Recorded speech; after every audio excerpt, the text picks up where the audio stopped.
Welcome to another episode in the Trident, where myself, Phil Foster, my co-host Glenn Lawrence presents, and our other co-host RP Thor will be discussing casual sex. Guys, how you doing today? Living the damn dream, Phil. I'm living the dream. Here Love we it, are, man. man.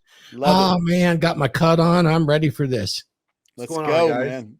Let's going do on, this Glenn? one. This one's gonna be a good one. This is gonna be good. This is like me and Thor did like part 1 and 2 already, and we got into some shit. We said some shit.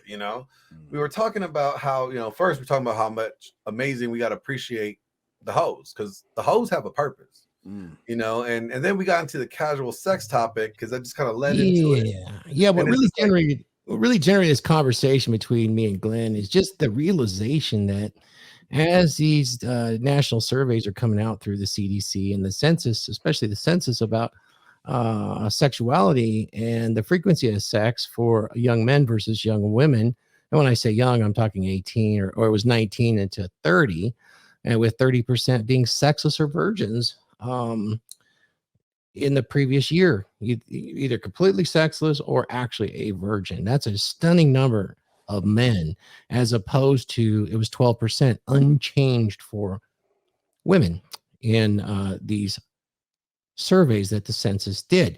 So with that in mind, we said, well, guys, how can you increase your casual sex abilities and skills? And we talked about these young men. A lot of them, they do the same thing the young women do. They get on the IG, they're idolizing some of the models, and they're looking at the girls out there. And when they look around in their social circle, a lot of women do not measure up to those standards. However, a lot of these guys think that I know, because I've consulted with them. I know, Phil, you've done consulting too. And Glenn, you're just getting into the impact consulting at this point, but you got real world experience out there, and you're the youngest of the group. So you're seeing it at ground zero. A lot of guys really are thirsty, yet they idolize those 8s, 9s, and 10s that are supposedly on Instagram. And we talked about how you could increase casual sex. And rather than go over all of that stuff, I wanted to talk to you guys today. It is my practice and theory, or my theory put in practice by my clients, that if you want to increase your casual sex, once you've accomplished your securing your money, your muscles, your game, and learning some social acuity skills, that's having some social circle skills. And that doesn't mean at work. That means outside of the workplace. You need to actually start flirting, dating. And when it comes to that, you need to actually start at the bottom rung of the ladder. You got a ladder with 12 steps in it. You keep reaching for step 8, 9, and 10, but you can't reach it. You're going to have to put your foot on step 1. Thor, what is step 1? Gentlemen, get ready for some savage math from Thor. You're going to have to go for the 4s, below average, gentlemen. And you're going to have to go after them in mass. It's a numbers game if you want to increase casual sex. And I'll tell you this. Some of those gals that are below average on the sexual market value in looks have amazing personalities, or they have very good sexual energy. And sexual energy can literally, especially when she is serving and wants to please a man, can actually bring her up a couple points in that sexual market. That's an amazing thing when they have sexual energy. It just changes everything. Now, not everyone's going to have that. You're going to have to slay some dragons, gentlemen. Sometimes you're going to have to bring some rope and some sharp, pointy instruments just to wake yourself up, so to speak. You're going to have to hit yourself in the head. I don't know. I'm sorry. Glenn's got such upper body strength. He can hoist himself right up to that level 7, but that's rare for a man. Most men have to start out as an apprentice. You got to start somewhere. You might as well start with those 4s. And I'll tell you the savage math part. Guys, on the sexual market value scale, it goes 1 to 10. Everybody wants a 10. Well, if you can score 2 4s at the same time, that's the same as scoring 1 8. That's savage math. What do you say, Phil? Yeah, I'm going to be honest with you. Here's the thing, I think guys that are interested in casual sex, having this unrealistic mindset of they're going to go out and bang 9s and 10s all the time. Let me tell you something. I've banged my fair share of 9s and 10s, and they're boring. I'm just going to keep it real.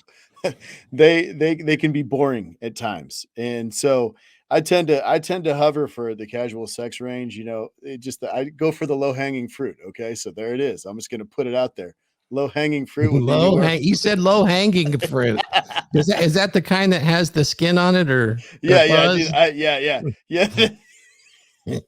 Is it easy to pluck the low hanging fruit, Yeah, Phil? the low hanging fruit, generally when you walk by the tree, it just falls off. Phil Foster, the fruit plucker. Say that 3 times fast. Fruit plucker, fruit plucker. Yeah, exactly. No, but I think that, and I wanted to comment real quick. A girl that's going to, be a little more, geared towards respectfulness and submissiveness and things like that. You obviously understand my nature really well, Thor. And some of the girls that I talk with, they might be a 6. But when they reply to me as sir, or they have that submissive attitude towards them, in my mind, I'm like, okay, this is somebody I don't have to compete with to bang. This is someone I can enjoy my time. It doesn't necessarily always have to be about fucking either. You know what I'm saying? It can be about other things. But I would say that, the low hanging fruits for casual sex for guys that are just starting out on step 1, go for the low hanging fruit, and I'm not saying you got to go out and just like harpoon one, and strap her to the hood of your car. I'm just telling you that don't set your expectations so high when you're just starting out in the casual sex department. Glenn, what are your thoughts? Don't down talk the corpulent copulators of the species, gentlemen. Yeah. There's a place for everything. And when you're starting out, sometimes, you got to slay a few of those, shall we say, corpulent types. Yeah. Right, Glenn? No. I'm vehemently against this shit. Like, so here's the thing. If I will not be willing to be seen with you in public, okay, and look like we are doing some PDA in public, if I don't have the confidence to do that in public, I am not doing anything with you in the bedroom. I'm sorry. Like, it just... Glenn, you're an actor, man. I know that if you were in an award-winning Emmy situation, you could certainly pull it off. Oh, I could pretend to do the job, to do the role. But see, no, there's a difference. There's performing, and then there's performing. Okay, because I could put on a show and make it look like I'm smashing, but my dick won't be hard if they're ugly and they're a whale. Like, just you know what the method acting is. You got to go all in, my friend, and pick that or pluck that fruit, so to speak. Right? Baby. See, that's why you're going to have to reach down and hoist that inner actor up to the surface. I was banging, I just couldn't do it. Like. You can do it. You can do it. You can do it. You're an actor, man. You can make it so real. You can act so well that you can get it right down to the core, right? You can make that cucumber I can make it sing. look convincing. Yeah. But nothing's going in, that's for sure. Hey, let me ask you guys something. What about a solid 8, but her pH is off? Does that knock her sexual market value down? The pH is off. You know, this is a little bit of like, just that's fine. That's fine. She's solid 8. Her pH is off. We can work on that. We could adjust your pH balance. I'll just send her to philfoster.com and get her hormones checked. Yeah, there you go, man. No, man, it's because I've come across that, in my travel span, and I'll be honest with you, it's like a dead turnoff, man. When when you're hitting it from the back and you're smelling like fish and shit, you got. Bro, like the worst, I've literally walked out on the girl one time she did this, like literally everything was good, everything we're making now, like, we're in the room and we're just getting ready to get frisky, right? She's like, I want to suck your dick. Okay, she goes down, she's doing her thing. Soon as her pants come off and the aroma comes out, she's like, are you gonna return the no, like no, we're just gonna go straight to smashing. I'm gonna hold my breath. Like, it was rough. It was funky. It was bad. Come on, you guys, you got to take some mixed gas muff diving lessons here if you're going to get through that. I'd always had a desire to be a journeyman mixed gas muff diver. Bro, man, I've just it's a big turn off for me, man. I've tried too many times, man. So if she's a solid, even if she's a solid 5 and that pussy's good, man, then I'm all right. If she got that energy, you're just gonna have to use your mental will to bend reality to your liking. That's right. Thing is, should you have to though? Should you really have to go through all that? Like, you know, like you might as well just like, you know, not, you know, like spare yourself. Well, you know, is it a I get numbers? the understanding. Is it a numbers game or is it a quality game? Well, see, like Eternal question. I think it's a numbers game to an extent, for a certain amount of time, but then at some point, it turns into a quality game. And I think that the quicker you get the experience, right, and you get confident in the experience, then you could keep it as a number game, or you could choose to turn it into an equality game. And I'm all about equality over quantity. Like I'd rather have, you know, something that's amazing and that's rare rather than the cheap thing that's like everybody has it and everybody experienced it, you know, because it's like, I don't know, you want Taco Bell or you want some real gourmet tacos? And I like well, let's use an analogy there, Glenn. You know, as a special operator deep behind enemy lines, you have to have a wide range of exclusive and unique skills, which you can exercise at any time.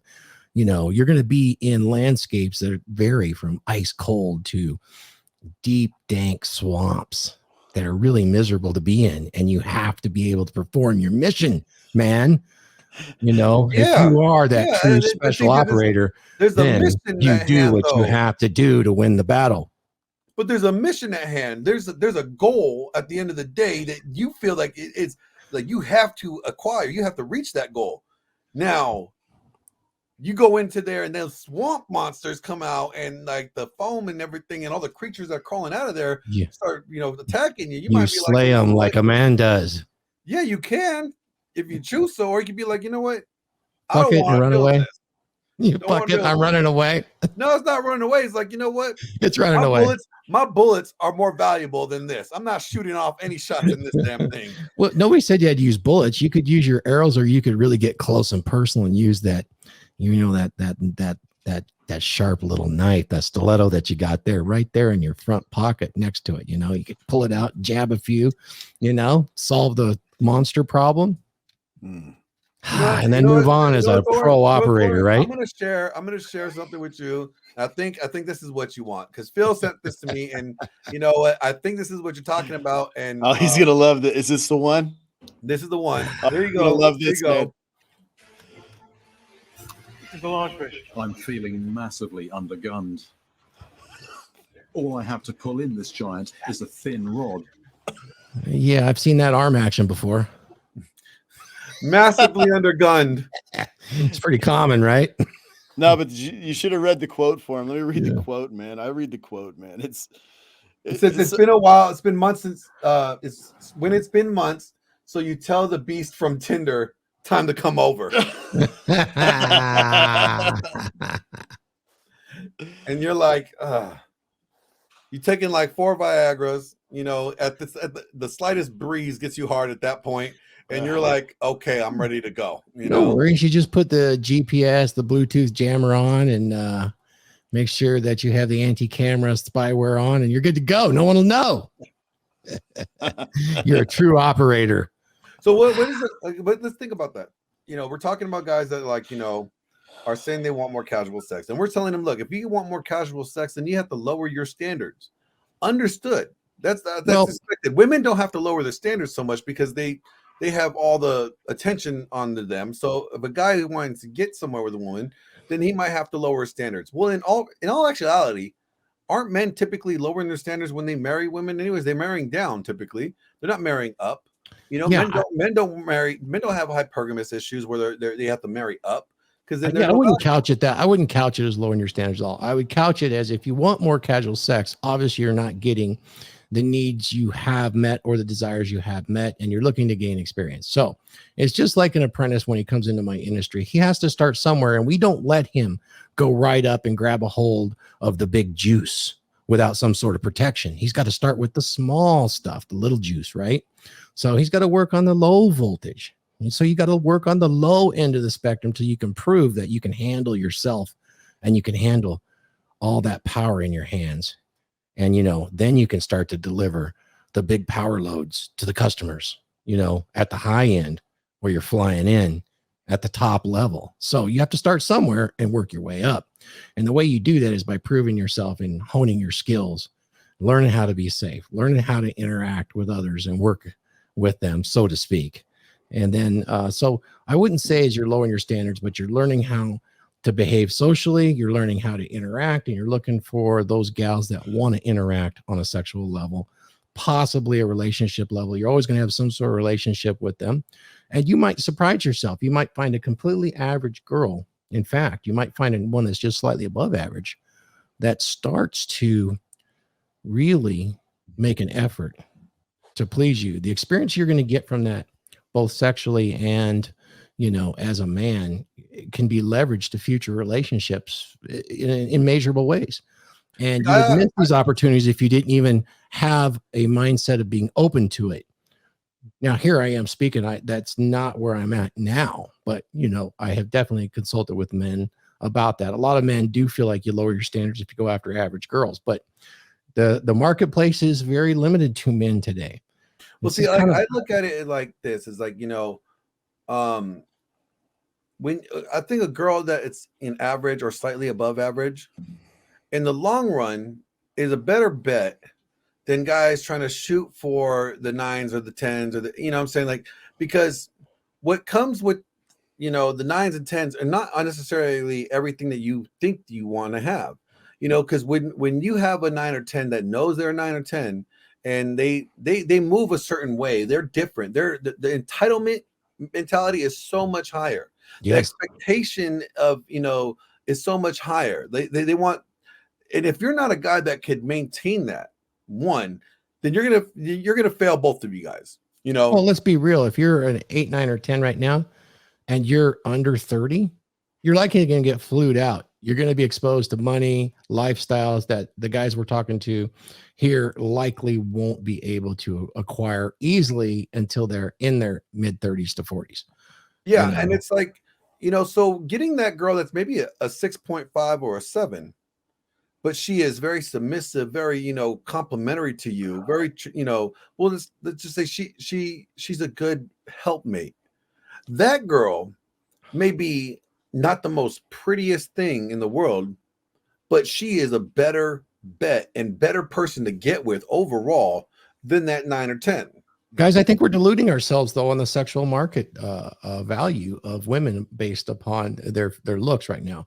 It's very slim pickings for us right now because there is a corpulence problem with American women and men right now, which kind of skews the scale. Shall we agree on that? And that's overweight. Let's put that aside. Oh, yeah, there's a bunch of heifers running around. Let's take an average woman. Do you realize that an average woman is serviceable to 80, 90% of the men easily? If an average woman in America is 170 pounds?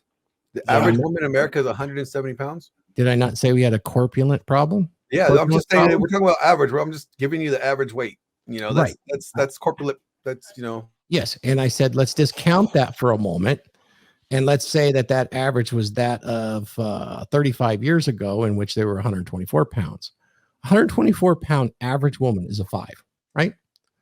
Now, let's just think about that for a minute. That is serviceable and desirable to most men, probably 90% easily, if not 100 in the right circumstance. Oh, yeah. Absolutely. Particularly if she has sexual energy. All absolutely. Right. And then let's climb up that scale a little bit and say there's a 6, 6.5. With the right makeup and conditioning and behavior modifications, she can add 2 points onto that right now. So that's really a find if you can find something like that really wants to, put her eggs in your basket, so to speak, shall we say, particularly if she's under 30. So let's look at the average ones again at 5. A 6 is cute, and cute's good enough. It really is, especially when it comes to casual sex. Cute is exactly what you want in order to gain experience, learn about male and female intersexual dynamics. You're going to make mistakes, sure. But if you were going to go down this route, I would recommend once you have an interest, direct game is really where you need to go. Don't string them on. Don't play the game. Don't add to, you try to leave them better than they were before, or at least leave them with something. Memory. Leave them with something better than what you found them with. That's a they good didn't have a memory before. Now they got something to remember. That takes you acting top to bottom, right? And give him experience. Give him experience, right? And that would work. I see guys that were relatively not handsome and not tall, but they're willing to put that effort in, and they do pretty well. It's an amazing thing, you know. Anyway, I'm just throwing a lot out there, but just keep in mind that a 5 or 6 is actually cute. 5 or 6 is doable. Like Yeah. that's like, you know, that's doable. It's the everything below a 5 is just like just it gets cringier as you get lower down. Okay, so what happens if she's a 7 but she's carrying 30 pounds? Would she be a 7 if she was carrying 30 Well, pounds? she was cute, had all the personality traits, but she was a little thicker. Well, then I'll tell her to go to philfosterfitness.com and get on that workout program, and then we'll make you a 10, baby. Yeah, that's the thing, right? Is, you know, there's girls out there that might have, you know, made some poor food choices and things like that, and lifestyle choices, not necessarily getting fucking ran through by the bench, but you know, just, you know, doing the drive-through thing and not eating right and picking up a few pounds, you know, and you see that potential in her. You could work on that. That's the thing. Like, as long as you see the potential, there's like, you know, because like I will take a girl, like honestly, like if she's like cute, let's say she's a little chubby or whatever, she's cute though, and her personality is exactly what I want in a woman, very, very complimentary. I would be more invested in her than getting with the 10. Yep. You know, I would say no, it doesn't matter. I could make her a 10. You know, I could level her up, you know, helping her with her fitness and getting her in gear, you know, to meet those physical, you know, desirable standards if I wanted to, you know. But the 10, you can't bring them down. You know what I'm saying? Like, you can't bring the 10 down to complementary personality if they already are up there. And I think that's where like the problem is, you know, when it comes to guys, you know, thinking that they always need to go for the high number. And it's just like, you got to realize what you get with when you go after that kind of, you know, that kind of woman. So Phil, your scenario is very interesting. And I would say it absolutely matters not 100% in the context of casual sex, not at all. And because we're talking about casual sex, increasing your ability of casual sex. So if she's a little bit thick, but she's a 7 and she's got personality and all that stuff, guess what? You're going to get some experience. You're going to learn how to do a little dominance. You're going to call Phil Foster. PFF stands for Poon. Yeah. Fitness and food. So, you know, you can have that for yourself, but if it's casual, don't worry about it, man. Be complimentary, leave them with something better. And if you're able to score a 7, that's 35 pounds overweight, you're doing good for yourself, gentlemen. That's in this context. That's right. I'm not looking for a wife in this context. I'm looking absolutely. I'm looking for the sport of it, but I'm doing it in what I would say a more moral way, because they're going to know that up front. That's how I would consult a young man who wants to get into the casual sex situation and do better. There's plenty of young gals that would want to do that without that commitment. They don't have to, especially girls in their 20s. They want to go explore.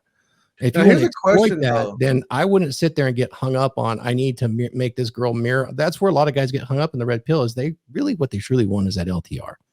And so that every other girl that pays attention and touches their pee-pee instantly becomes that in their mind. They catch feelings. At least that's what I'm observing as an older guy watching. Here's something interesting. Like, see, women know that like guys have no standards. Like, they will, if worst comes to worst, they will bang the biggest whale in the ocean, right? Money and whaling. I've listened to them last night in this podcast I was in, and they were like, look, we don't need men. We have what you guys want. You guys want this. Like, you don't care how many bodies this has. You want that. It's like, no, there's a difference between wanting to fuck you and wanting to invest in you and be with you. And there's a huge difference. And so that's where like women nowadays seem to be like, the lack of concern on their of what they look like is starting to, you know, diminish. Like, you see more girls with hairy long legs and armpit hairs now than ever before, and they're like, we don't care. You're gonna fuck me regardless, whether you know, at some point you either desire to, or you're gonna end up doing it because you have this need that needs to be met. So do you think that kind of plays a role in like the way that they are, you know, presenting themselves on the marketplace? There's enough thirsty guys that would do that, but you know, yeah, Dude, if she didn't pass hole inspection, man, I'm not hitting, dude. I mean, that's just it, man. Oh, are we getting back So to there, so there is a threshold. There's a tell you how to standard, get right? past that wonderful odor that's wafting around and getting stuck in your beard there, Glenn or Phil? You know, you got to take a little lemon, rub it on your beard, which is really good. You know, you just spend a day on a crab boat, Phil, No. and you'll never smell it again. Trust me. Just spend a day on a shrimp boat. You're down there. You're down there in Texas. You should have access to a really nasty shrimp boat, and they'll fix that problem right now. There, you'll never smell BV again. No, it's just yeah. You got to carry wet wipes in your bag there, Phil. That's what it is. Some naps. You got to carry some scented wet wipes. Come on, man.